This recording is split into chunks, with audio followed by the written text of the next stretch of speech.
Very welcome. Thank you for watching again. And today I have with me Mr. Jeroen Oskam.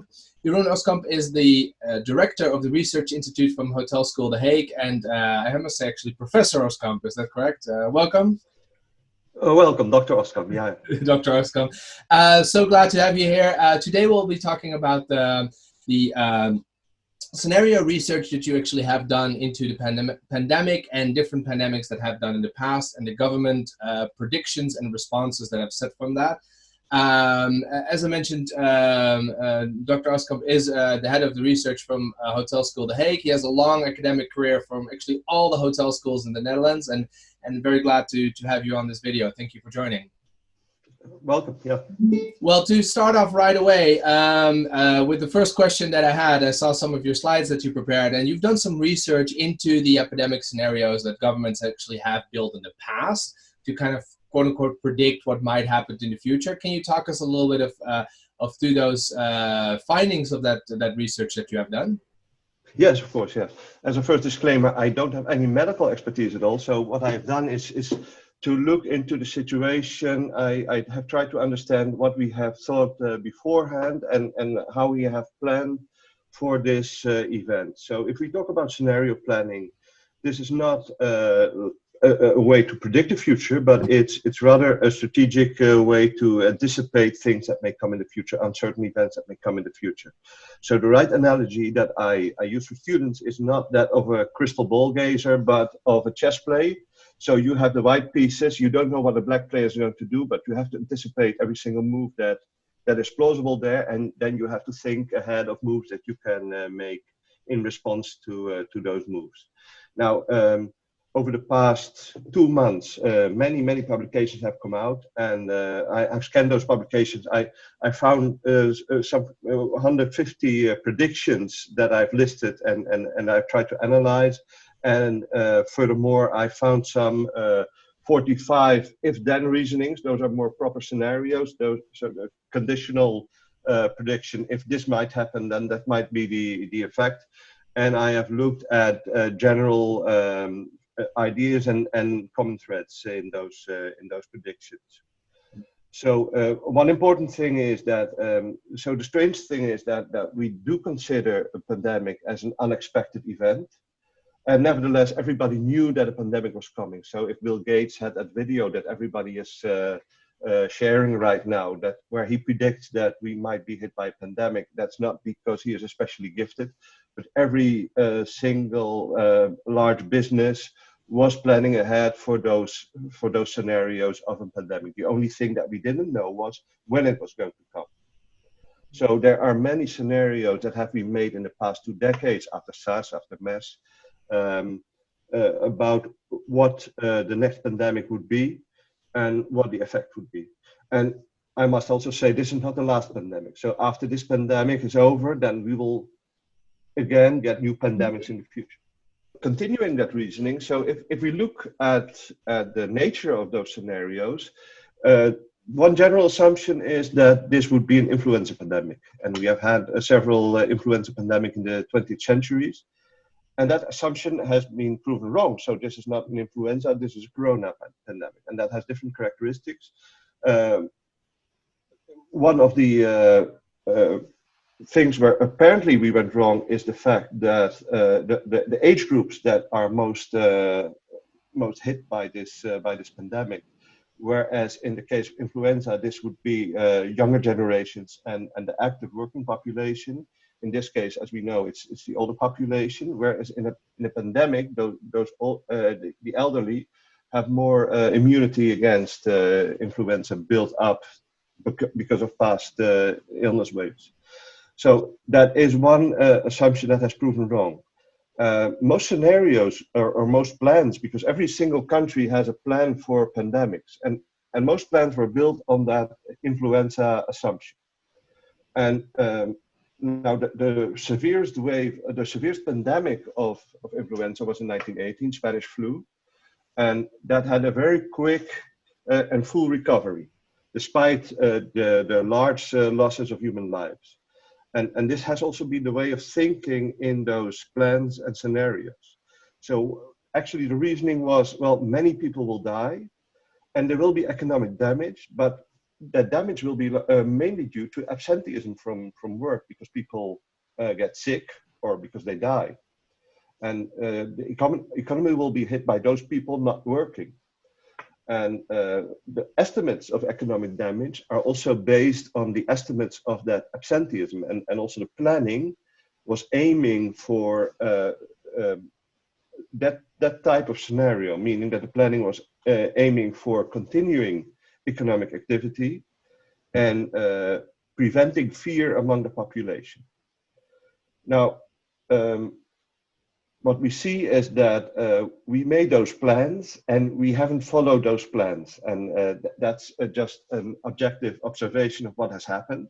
It's not a judgment, because there may have been very good reasons not to follow those plans. But the fact is, except for a country as Sweden that seems to be following the initial plan, we are not following those plans.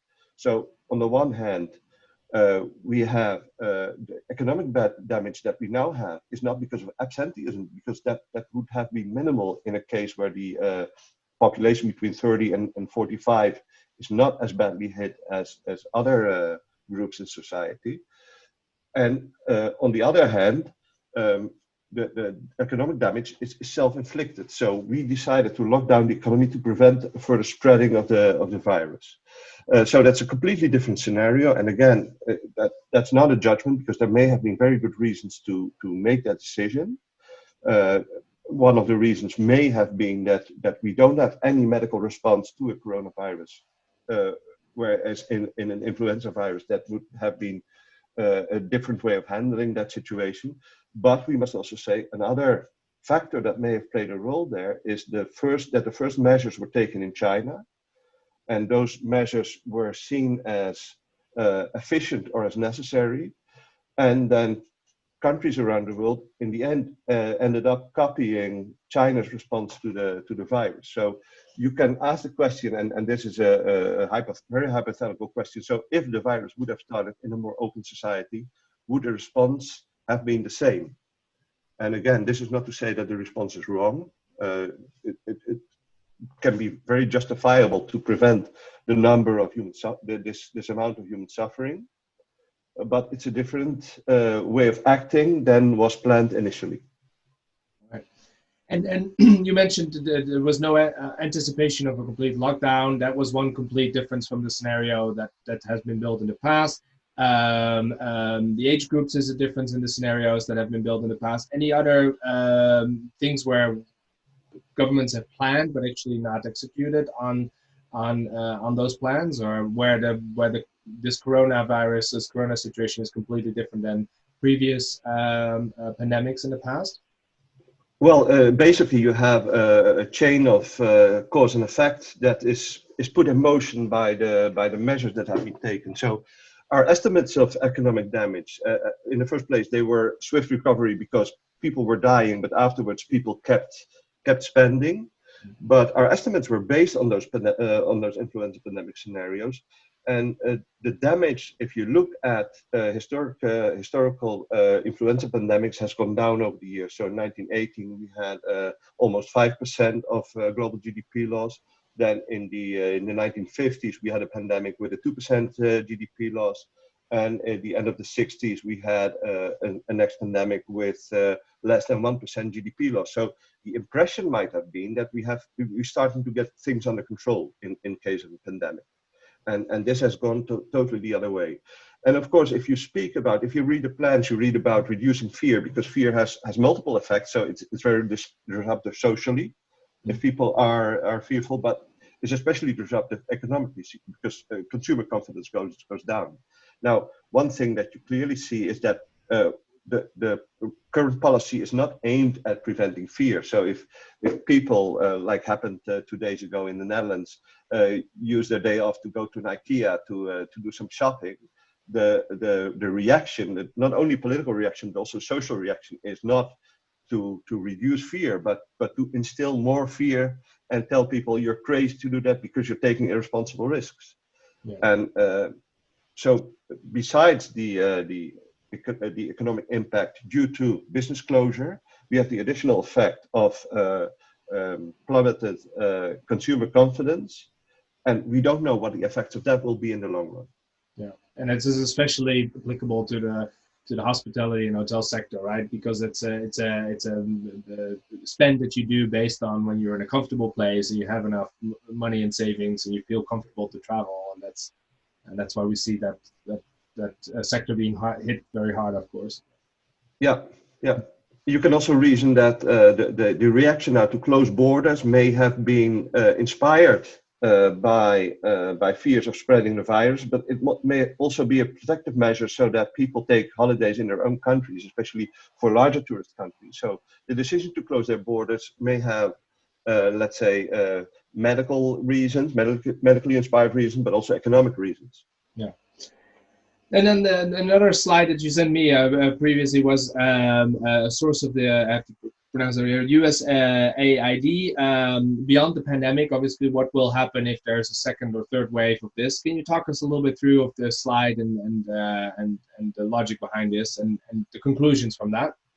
Yeah, well, another thing we're certain of, if this were an influenza pandemic, is that there would be several waves. So normally you have 2 or 3 waves, and the second or the third wave tends to be more have more impact than the first wave. Tends to be harder than the first wave.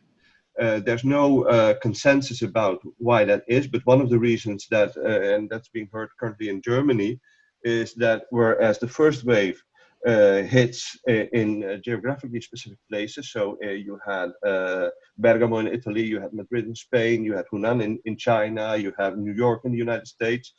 When this wave, let's say, cools down, or I don't know what a wave does to slip away, but then the virus keeps on spreading in low intensity, and the second wave will start with a generally dispersed pattern all over countries. So it will be out of control. So that is why the second wave may hit harder than the first wave. And now, if you look at this flow chart, so to say, of what the USAID has designed here, you see that we are currently more or less halfway. We are in a situation of fear, but we're in the first wave, and it means that fear dominates currently. Is there a subsequent, more virulent wave? We go back to the stream upwards, and we reach the next level, where the question is there an effective therapeutic or an effective vaccine? So do we have a cure, or do we have a vaccine for this coronavirus? If we don't, this scenario predicts global disaster. If we do, then it's an early disruption. So this will be very crucial, of course, as is logical, if we find something if we find a medical response to the pandemic. Well, and lastly, I think, we looked at the past, we looked at the scenarios that have planned. Assuming these scenarios had also some form of recovery and how quickly the economy and countries will recover from pandemics in the past. What can we conclude from the past scenarios that have been planned? And I know it's not to do predictions because predictions are impossible to do, but what kind of possibilities are there at least, and what kind of scenarios are there at least out there in the form of recovery, especially for the hospitality industry? Yeah, there are four scenarios, 4 letters basically. Those are V, which is the swift recovery after the Spanish flu. The U, which is a slow recovery. The W, which we know from the last financial crisis, which is a quick recovery and then a second drop. And we have the catastrophic L, which means a drop down and stabilization at lower levels. These recovery shapes have been elaborated by McKinsey in a number of scenarios where they have used 2 different variables. So on the one hand, you have on the left-hand side, on the vertical axis, you have the medical response to a pandemic. And on the other hand, on the lower hand side, on the horizontal axis, you have the political and economic response to the virus. And those 2 variables have 3 different values. So the response may be totally inadequate. That is the most grim scenario in both cases. Then they have moderate values, and they have a high value. Now, you have to look at these scenarios in the sense that the bottom left scenario is the scenario where both responses are inadequate, and the top right scenario is the scenario where both responses are optimal.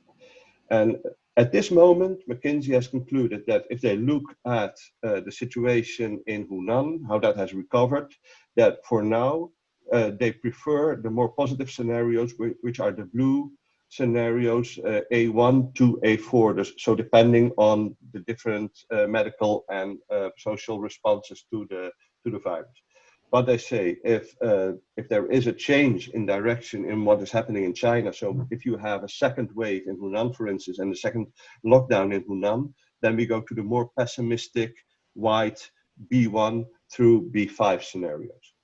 Well, thank you very much for this details and this explanation. It's been very insightful to kind of look from a different perspective of the pandemic. We looked a lot on the impact of obviously hotels and how hotel managers dealing with revenues and resources, human resources, and all these type of issues. This is kind of a broader lens of like how pandemics influence our world and what the possibilities are of recovery and what our previous planning actually panned out. So this has been very insightful, and thank you very much for sharing your insights on this, and I'm sure you'll be publishing more research about this in the future, correct?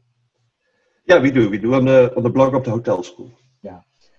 Well, thank you very much again for updating our audience and the hoteliers around the world on this, and hopefully we'll see each other soon in person.